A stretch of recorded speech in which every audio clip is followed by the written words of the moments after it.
kelompok 4 ingin menampilkan hasil penelitian dari kelompok kami.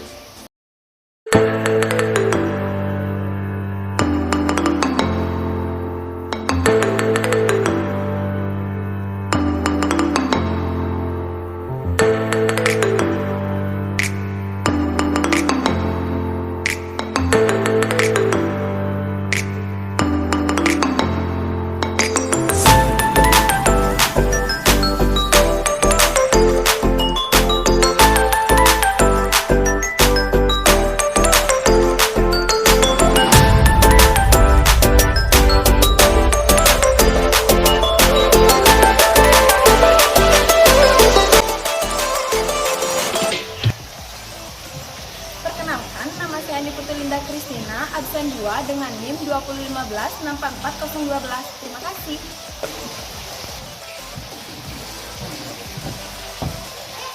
Perkenalkan, nama saya Ida Ayu Pidamayanti, absen 9 dengan NIM 201564454. Terima kasih.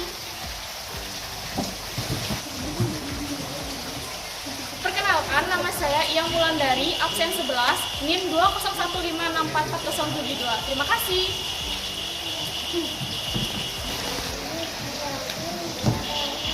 Perkenalkan, nama saya Pani Madisita Naraswari, nomor absen 18 dengan NIM 20156441114. Terima kasih. Baik, terima kasih atas waktunya. Perkenalkan, nama saya Kata Edam Bersama, absen 26, NIM 201564414.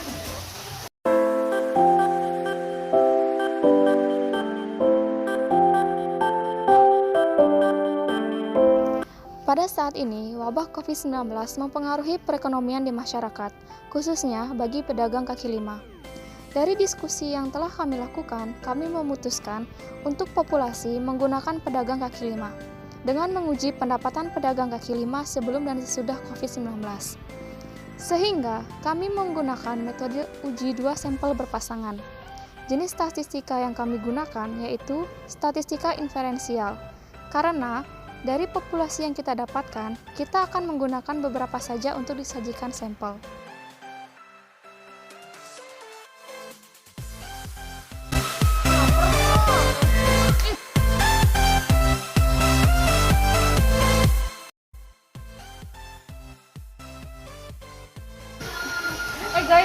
Guys, aduh aku lapar banget nih guys. Kita makan dulu deh, kita nyari pedagang kaki lima makanan yang enak dan murah. Ya udah, yuk, gas, yuk.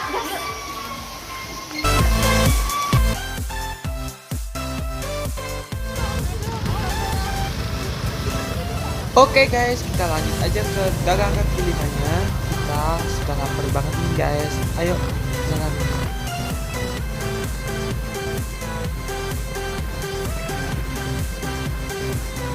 Widih, ada bapak-bapak yang potong bambu. Yuk, lanjut nih guys.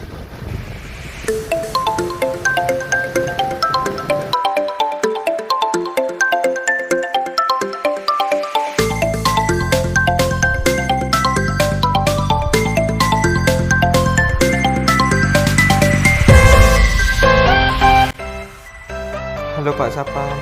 Wah, kita lanjut aja ke pedagangnya yuk. Check it out. Let's go. Sambil wawancara Bu ya. Ini dengan Ibu siapa tuh namanya? Ibu Novi ya. Sini kita lagi sama Ibu Novi jual nasi campur. Ini Ibu sendiri yang masak. Dari pagi ini sendiri yang masak Bu ya. Terus ini kan lagi masa pandemi kayak gini nih Bu. Terus penghasilannya tuh lebih banyak sebelum pandemi apa setelah pandemi? Sebelum. Kalau boleh tahu kira-kira berapa antara 500 sampai 1 juta atau 1 juta sampai 2 juta kayak gitu? Saya rata-rata 1 juta. Rata-rata 1 juta per hari itu ya? Per hari. Pendapatan, belum penghasilan. Oh, baru pendapatannya ya. Oh, ya. Habis itu kan sekarang udah ada gini ya, sampai batas-batasnya kan, sampai jam 8, apalagi bentar lagi lockdown. Di sini nggak ada, yang ada cuma 9 Oh gitu Bu ya. Oh berarti pendapatannya ini sekarang agak menurun Bu ya karena COVID. ya. Oh, ya. Ini Bu sendiri yang masak dari pagi? Iya. Oh. Ada Di sini buka di sini aja atau di mana lagi? Oh di belakang juga. Di belakang sana anaknya atau suaminya?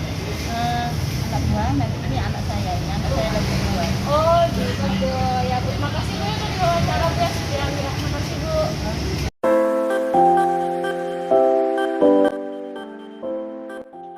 Dari data yang telah kami kumpulkan, kami menyajikan data dalam ratusan ribu. Pendapatan pedagang kaki lima sebelum COVID-19 dan setelah COVID-19. Dalam hal ini, kami melakukan penelitian untuk membuktikan apakah pendapatan pedagang kaki lima lebih tinggi sebelum COVID-19 daripada setelah COVID-19. Adapun langkah-langkah yang kami lakukan untuk melakukan penelitian ini yang menggunakan uji sampel berpasangan. Yang pertama, menyusun hipotesis. Dalam hal ini, kami menggunakan hipotesis satu arah kanan, di mana H0, Mio 1 lebih kecil daripada Mio 2, yang artinya pendapatan pedagang kaki lima sebelum COVID-19 lebih rendah daripada setelah COVID-19. Selanjutnya, H1, di mana Mio 1 lebih besar daripada Mio 2, yang artinya pendapatan pedagang kaki lima sebelum COVID-19 lebih tinggi daripada setelah COVID-19. Langkah kedua, menentukan kriteria pengambilan keputusan atau penolakan H0. Dengan membandingkan T-value dengan T-tabel. Di sini kita telah melakukan kriteria pengambilan keputusan, yakni dengan mendasarkan alpha 5% atau sama dengan 0,05 dan derajat kebebasan yakni N-1, di mana N sama dengan 10. Jadi derajat kebebasan sama dengan 9.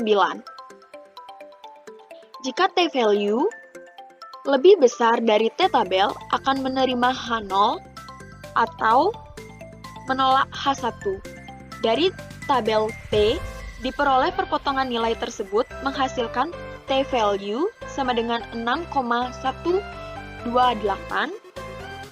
Setelah menentukan kriteria pengambilan keputusan, langkah ketiga yaitu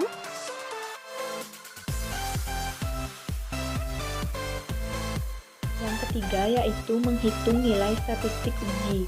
Untuk menghitung nilai statistik uji, langkah pertama yang harus kita lakukan adalah menghitung nilai selisih. Untuk menghitung nilai selisih, perhitungan statistik uji dalam menentukan nilai uji antar observasi sampel 1 dan sampel 2. Langkah selanjutnya adalah menentukan rata-rata selisih dengan rumus sebagai berikut, yaitu D bar sama dengan sigma D per N. Dari data yang kami peroleh, rata-rata selisih sebesar 1650. Setelah menentukan rata-rata selisih, langkah selanjutnya yang kami lakukan ialah menentukan timpangan baku dengan rumus sebagai berikut, yaitu akar dari sigma D min D bar kuadrat N per 1. Dari data yang kami peroleh mendapat timpangan baku sebesar 26,926. Setelah itu, kita mencari T-value dengan rumus sebagai berikut, yaitu D bar per simpangan baku. Dari perhitungan data kami, T-value yang kami peroleh sebesar 6,128. Terakhir yaitu mencari T-tabel. Untuk perhitungan ini, kami menggunakan rumus Excel, sehingga diperoleh nilai T-tabel sebesar 0,0645. Selanjutnya yaitu langkah terakhir, membuat keputusan. Berdasarkan kriteria penolakan H0 pada tabel di atas, hasil analisis dari kasus ini memperoleh T-value lebih dari T-tabel, sehingga keputusan yang diambil ialah menerima H0 atau menolak H1. Artinya, pendapatan pedagang kaki lima lebih besar sebelum COVID-19 daripada setelah COVID-19, dengan besar alfa yaitu 5%. Berikut merupakan pengujian data dengan menggunakan aplikasi SPSS. Pada SPSS tidak menampilkan T-tabel, jadi hasil dibaca. Apakah hasil SPSS ini signifikan untuk uji satu arah apabila kelompok stick to tailed nilainya lebih kecil daripada 2 kali alfa atau 2 alfa, maka hasilnya signifikan. Dalam data kami menetapkan alfa sebesar 5% atau 0,05, maka 2 kali alfa sama dengan 0,010. Lalu nilai T-value sama dengan nilai yang kami dapat dari perhitungan manual dengan Excel. Juga 2 kali alfa atau Six-to-Tailed bernilai 0,00 lebih kecil dari 0,010 sehingga didapatkan kesimpulan bahwa hasil dari pengujian SPSS signifikan. Nah, dari video tersebut saya dapat simpulkan T-value sama dengan 6,128 lebih besar daripada 0,0644. Maka H0 ditolak atau diterima keputusannya atau kesimpulan di mana pendapatan sebelum pandemi COVID-19 lebih besar daripada pendapatan setelah pandemi. Nah, berikut gambarnya. Dari kesimpulan tersebut dapat digambarkan sebagai berikut, di mana daerah yang diarsir atau penolakan H0 dan daerah yang bersih atau diarsir adalah penerimaan H0, di mana daerah ini hasil dari hipotesis kami.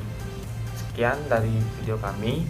Kalau ada kata-kata yang salah mohon dimaafkan dan terima kasih.